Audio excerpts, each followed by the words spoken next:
There was a lot of concern regarding this year's wrestling season just because of how close of a contact sport it is. But with a strict set of guidelines put out by the MHSA, wrestlers at Bozeman High School were able to hit the mats for the first time this week.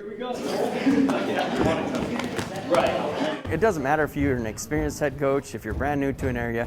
It's just a tough situation for everybody right now, and we're still working on it. Coach Delwo could have never imagined taking over as a Hawks head coach during a pandemic, and while that's made the transition a little bit more difficult, following health precautions is something the sport of wrestling is already accustomed to. We have to make sure that, we're as clean as possible. You have all those things that you have to deal with anyways.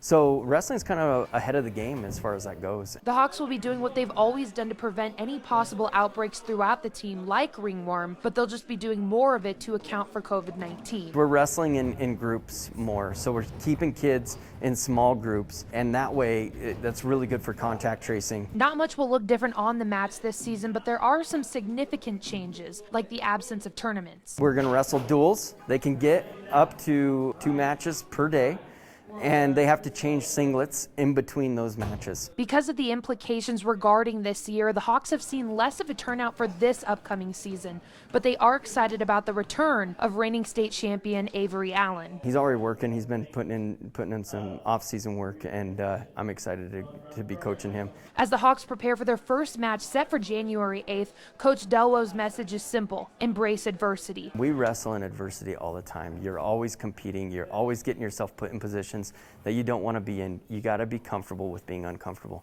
That's just kind of our MO. So we'll survive and persist and do all the things that wrestlers do. We'll have a great season.